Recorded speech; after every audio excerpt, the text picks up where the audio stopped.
Profcast.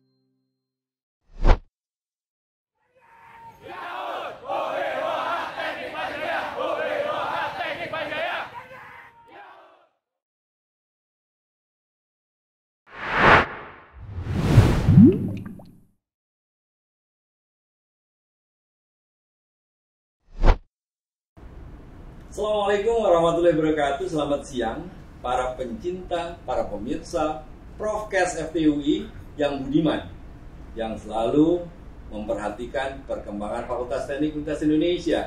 Hari ini kita kembali lagi di acara Profcast FTUI. Di FTUI ada seorang profesor, selalu dengan keceriaan. Suaranya dia, kalau dia ketawa, itu Fakultas Teknik Universitas Indonesia akan dengar. Pada siang hari ini saya ditemani seorang profesor, namanya Profesor Benyamin. Dulu di Fasilkom, akan tapi ya kita adalah Universitas Indonesia di mana saja, as long as di Universitas Indonesia, oke saja. Sekarang mengabdi di Fakultas Teknik Universitas Indonesia, memperkuat tim drone. Saya perkenalkan kepada anda semuanya, Profesor Benyamin. Pak, tolong ketawa sedikit Pak. Ya kalau disuruh ketawa jadi ketawa. Ya, Pak. Jadi ini Mas, seorang profesor ini adalah dengan ketawanya. Ya, keras Pak, gimana? Hahaha gitu Pak. Oke, nanti mungkin dalam diskusi kalau kita ngobrol-ngobrol akan terlihat bahwa saya memang punya ciri khas Profesor Benyamin dengan ketawanya. Prof, mau tahu sedikit sebelum kita akan membahas mengenai suatu teknologi yang canggih menurut saya. Indonesia dengan begitu banyaknya pulau, dengan begitu banyaknya lautan, ini susah untuk menjaga Republik Indonesia ini. Presiden Republik Indonesia Pak Jokowi ataupun juga Pak Prabowo sebagai yang ditunjuk untuk mengawal Indonesia ini sudah mencanangkan teknologi yang paling tepat adalah teknologi drone. Sehingga kita akan bahas apa? Drone. Nah, drone Pak, mungkin bisa sedikit cerita tentang drone, Prof Ben. Ya, oke ya. Jadi terima kasih. Ya, assalamualaikum warahmatullahi wabarakatuh.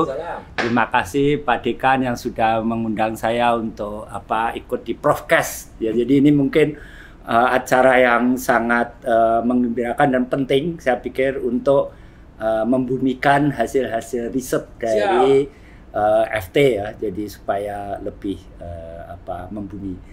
Jadi drone itu pada prinsipnya adalah sebuah pesawat nirawak. Nirawak itu maksudnya tanpa awak. Tanpa awak. Menurut ya? Iya. Jadi kalau orang Surabaya juga, karena saya berbahasa Surabaya juga.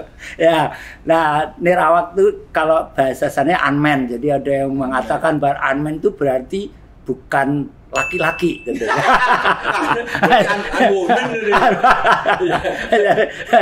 Tapi unmanned itu berarti tanpa awak. Awak, tanpa awak. Jadi nirawak. Jadi nirawak sebenarnya maksudnya adalah supaya sistem kendalinya itu secara otonom bisa bergerak mandiri. Jadi tanpa ada kendali dari manusia sedikit pun. Jadi maksudnya seminimal mungkin.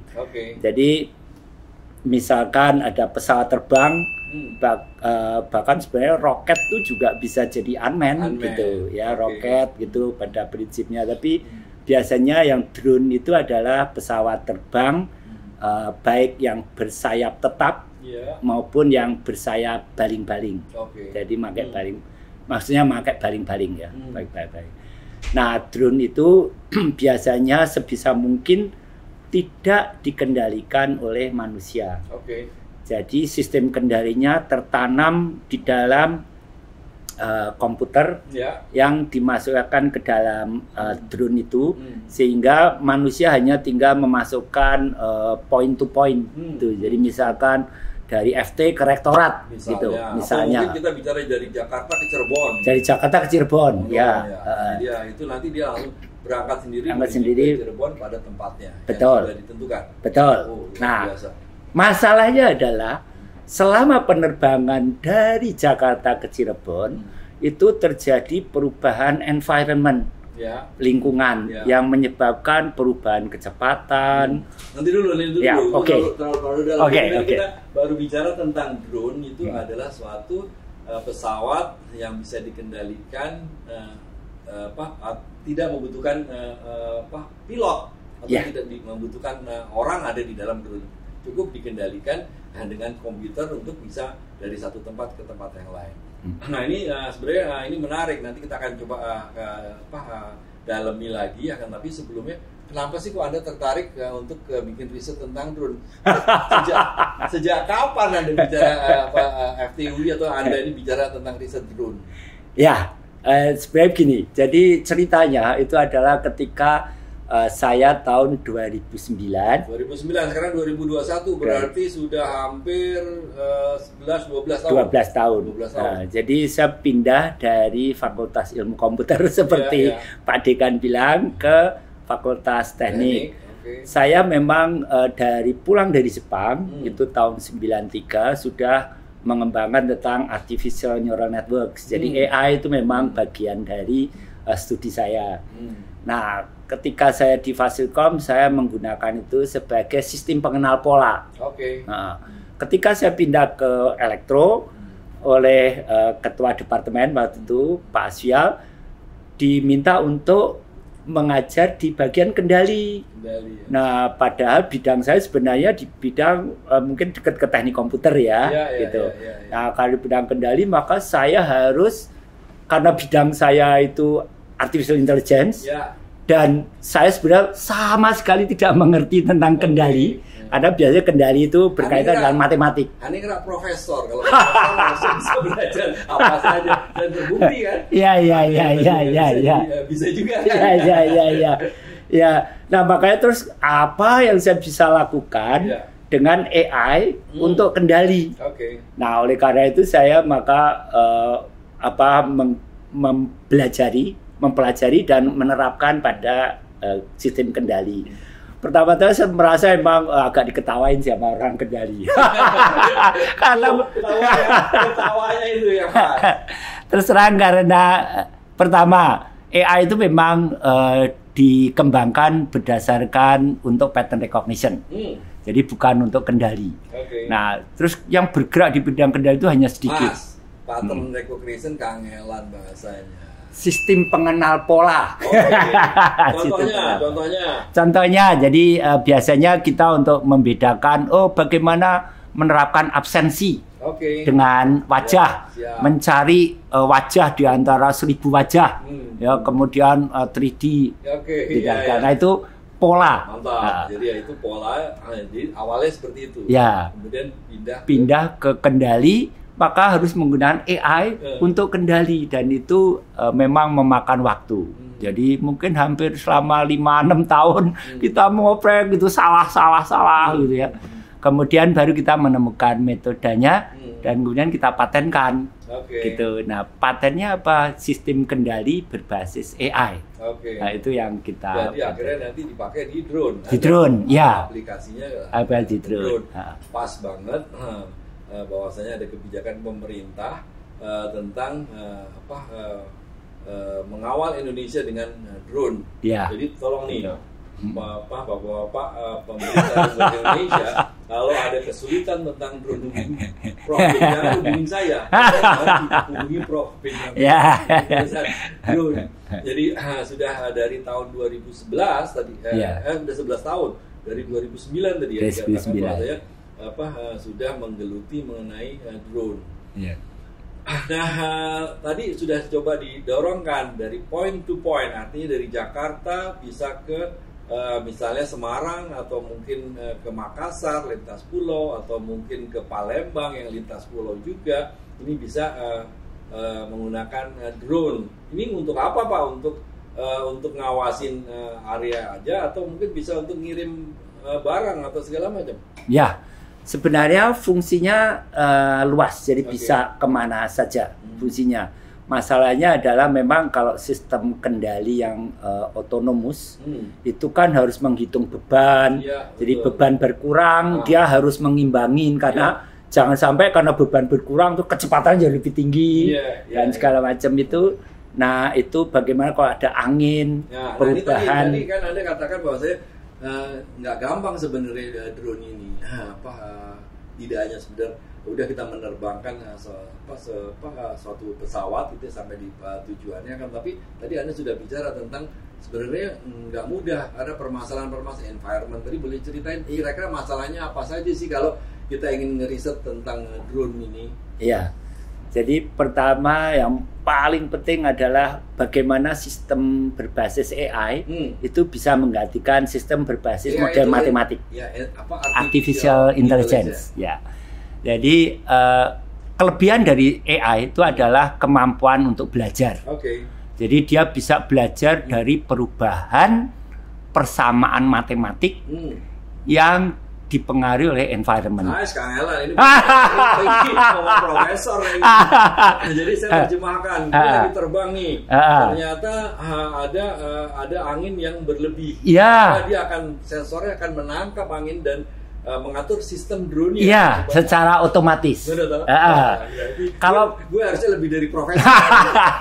Iya, benar. Kalau pakai model matematik, itu menyesuaikannya itu harus diprogram sebelumnya. Dia tidak bisa responsif. Nah, sedangkan kalau pakai artificial intelligence, dia bisa belajar dari perubahan itu dan dia bisa lebih cepat untuk menyesuaikan dengan keadaan baru. Itu dibilang mesin learning atau apa? Iya. Machine learning. Jadi ada macam-macam, angin lah, mungkin panas lah, mungkin macam-macam lah permasalahan-permasalahan yang mungkin terjadi dari suatu tempat ke tempat yang lain, tapi ternyata drone ini sebenarnya bisa mengendalikan itu karena menerapkan sistem AI tadi. Iya, betul. Ya susah nerangin ya. Jadi tadi Pak Mirza, saya simpulkan sedikit dulu nih. Jadi Prof. Benyamin tadi katakan teknologi drone adalah teknologi yang tepat, khususnya untuk negara kepulauan seperti Indonesia ini, di mana dengan drone kita tidak perlu ada orang yang ada di pesawat tersebut. Kita cukup kendalikan dari jauh saja, bisa menjaga pulau-pulau di Indonesia, bisa mengantar barang, akan tapi memang ternyata tidak mudah. Tadi dikatakan bahwasanya memang ada suatu teknologi artificial intelligence yang diterapkan di drone tersebut. Untuk perangnya apa, Pak? Sebenarnya untuk perang malah lebih enak, gitu. Karena nyawa manusia kan lebih mahal ya, daripada satu hardware. Satu pilotnya atau satu ini bukan pilot, itu tentaranya. Jadi kalau kita kerugian satu pesawat itu mestinya lebih murah daripada pesawat dan orangnya. Jadi sebenarnya itu ditambahin. Jadi aplikasi atau aplikasi dari drone ini juga bisa digunakan untuk kalau memang terpaksa kita ada serangan, maka ini sebenarnya dikatakan, tapi orang yang bijaksana itu menggunakan teknologi bukan untuk menghancurkan dunia ini. Menggunakan teknologi untuk suatu kebaikan. Jadi saya batasi yang perang-perang tadi yang saja ya, Prof. ya. Kita pakai yang ada. Universitas Indonesia ini 300 hektar. Saya mau nanya nih, ini saya sebagai dekan nih, saya nanya nih, bisa nggak untuk menghilangkan atau mengurangi kondisi CO2 yang ada di Universitas Indonesia ini, nganter dokumen, ya walaupun sekarang bisa pakai virtual, tapi nganter dokumen ini menggunakan drone, Pak, dari FTW yang jaraknya kira-kira mungkin 7 kilo atau 5 kilo lah ke Pak Rektor yang ada di Rektorat UI. Bisa nggak, Pak, katanya? Itu jadi tujuan kita. Ya, jadi kita sekarang sedang melakukan riset. Sedang melakukan riset ya, Pak? Ya. Jadi dan berbasis AI. Jadi kalau berbasis mathematical model, jadi sebenarnya DJI atau perusahaan-perusahaan itu sudah ada yang bikin. Tapi kalau yang memakai AI itu memang rasanya di pasaran belum ada. Jadi itu belum ada. Ya? Rasanya belum ada. Kalau yang berbasis artificial intelligence, nah kita mengembangkan sistem berbasis AI. Jadi operatornya mungkin bisa semua orang ya, dan kemudian tinggal masukin. Tapi pemirsa, ini sebenarnya kita ngomong drone, ngomong pesawat, ini nyusahin saya. Karena saya masih hobi main layangan. Nah, layangan ini ya, bisa nggak nanti drone-nya tuh menghindari layangan saya, Pak? Gitu. Ya, sebenarnya kita bisa pasang kamera. Oh, jadi kamera nanti dia masukkan ke dalam sistem kita. Jadi bahaya-bahaya apa saja yang dia harus merubah arah dan seterusnya. Sebenarnya enggak, jadi tadi guyon. Jadi kalau main layangan ya tentunya disediakan tempat untuk main layangan. Kan? Main layangan sembarangan itu jadi ngaco semuanya. Jadi semua harus ditata dengan baik. Oke, menarik ngobrol-ngobrol sama Anda, apalagi kita ngomong drone tadi. Kan tapi boleh dong sedikit tahu tentang Anda tuh berapa bersaudara ya? Asli dari mana sih? Sebenarnya saya itu 10 orang bersaudara. 10. Oh, saya anak ketujuh. Oh, anak ketujuh. Jadi ada ketujuh, 7 laki dan 3 perempuan. Nah, kemudian asli saya agak bingung ya. Jadi ibu saya itu dari Solo. Oh, dari Solo toh. Surakarta gitu ya. Oke. Bapak saya itu dari Semarang. Oke. Tapi dulu ikut berjuang dan segala macam. Akhirnya menikah dan hidup di Bandung. Oke. Kemudian dia melepaskan ketentaraan untuk menjadi mahasiswa dan jadi dosen, sempat jadi dosen di Unpad. Unpad. Jadi kita dari 10 bersaudara itu 9 lahir di Bandung. Oh, 9 lahir di Bandung. Ini lucu juga nih lahir di Bandung. Sama saya, dia tuh ngomong bahasa Jawa.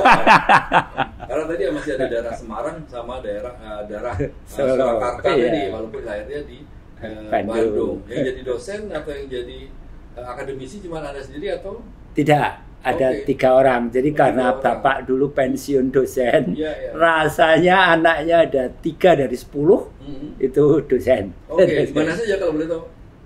Yang pertama di Undip, di Fakultas Kedokteran. Oh, kedokteran ya. Tapi udah pensiun. Terus saya, terus kemudian ada adik saya itu di Politeknik Negeri Bandung. Waduh, berarti dari 10 bersaudara yang 9 lahir di Bandung, di 3 ini mengabdi di perguruan tinggi di Undip, di FTUI, dan satu lagi di Bandung. Politeknik Bandung. Oke, jadi itulah sedikit tentang latar belakangnya. Prof, Benyamin lengkapnya sampai sini namanya? Benyamin Kusumo Putro. Bukan Putri ya, Putro. Benyamin Kusumo Putro. Jadi menarik lagi ke depannya kira-kira mau ngapain nih Pak tentang drone-nya tadi?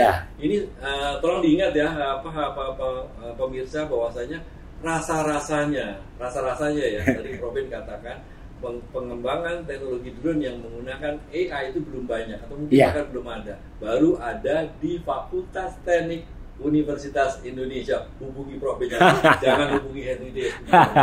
Nah, pengen tahu ke depannya apa yang mau dikerjakan lagi. Ya, jadi sebenarnya kita ini memang terutama industri militer itu memang sangat bergantung kepada industri dalam negeri.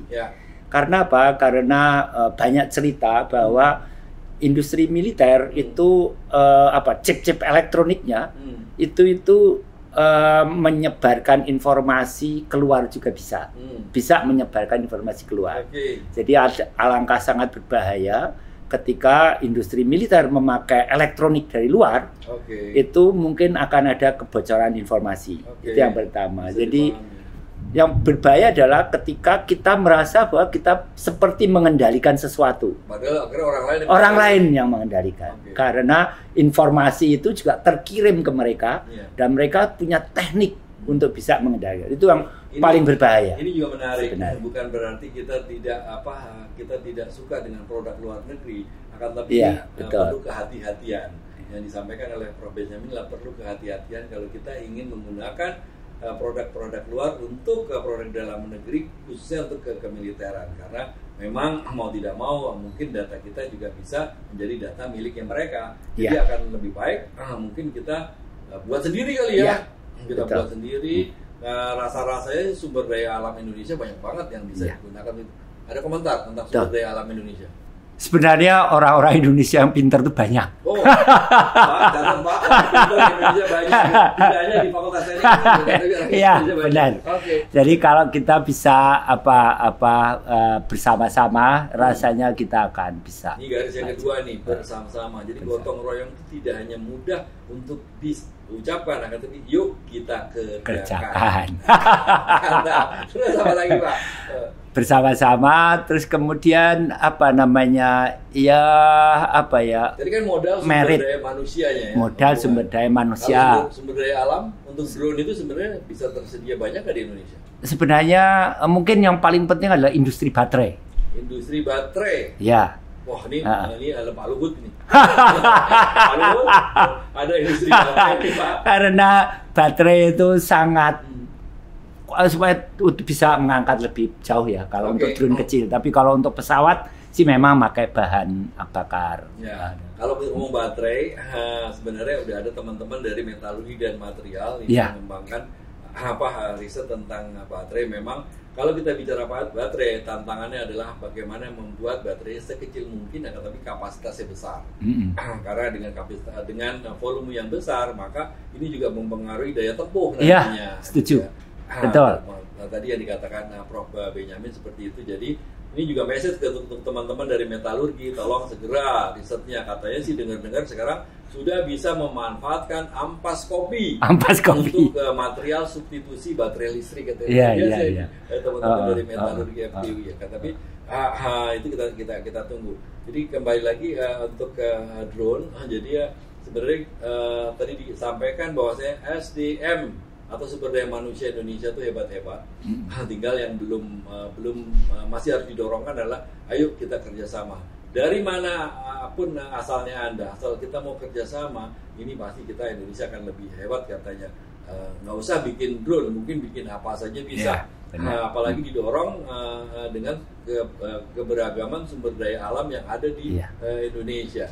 Prof. Ben, saat terakhir saya mau nanya, sekarang Prof. Ben itu udah punya drone yang diameternya berapa? 2 meter atau berapa?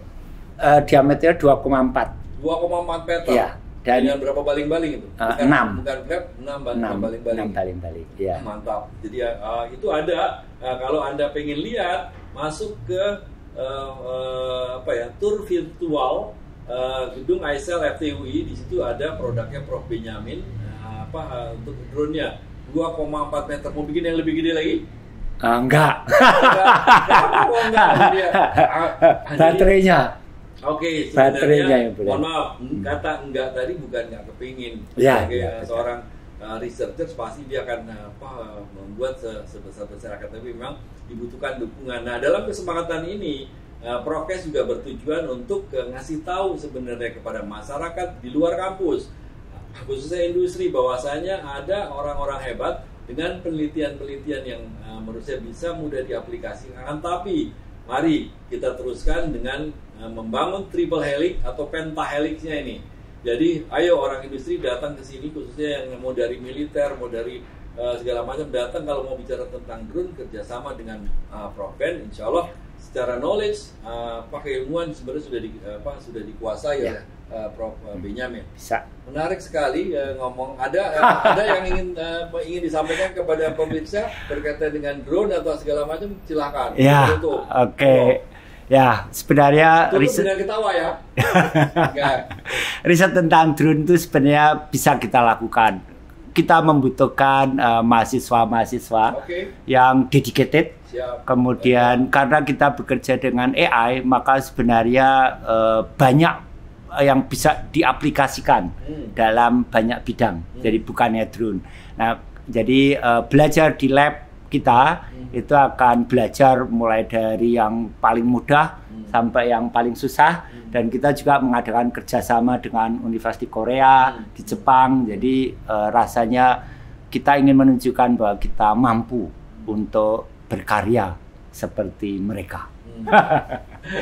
Oke, terima kasih Prof. Benyamin. Syukur alhamdulillah. Tadi kita ngobrol-ngobrol dengan Prof. Benyamin dengan kemampuan untuk riset drone-nya. Ini luar biasa. Sekarang sudah tadi dikatakan punya 2,4 meter dengan 6 baling-baling. Dan ini sebenarnya sudah bisa mengangkat lebih dari 25 kilo. 25 kilo barang. Tapi ini bukan drone sembarangan, karena drone yang dikembangkan adalah yang berbasis AI dia akan adaptif terhadap perubahan-perubahan selama drone itu ada di udara. Jadi paling enggak itu akan menjamin stabilitas dari drone tersebut. Mungkin itu saja yang bisa kita obrolkan pada kali ini. Terima kasih Prof. Ben. Terima kasih. Lulusan Tokyo Institute of Technology. Jadi dari Jepang juga. Terima kasih Prof. Ben. Sampai ketemu di acara Profcast berikutnya. Kita sudahi ngobrol-ngobrol kita dengan Prof. Benyamin. Tolong tadi teman-teman yang ada di luar kampus, baik pemerintahan, baik industri, saya ingatkan kembali, kalau Anda tertarik untuk mengembangkan atau mengkomersialisasi atau menghilirisasi drone, silakan langsung hubungi Profesor Benyamin Kusumo Putro. Jangan Putri ya, Putro. Silakan ketawa. Baik, terima kasih Profesor. Assalamualaikum. Terima kasih. Ya.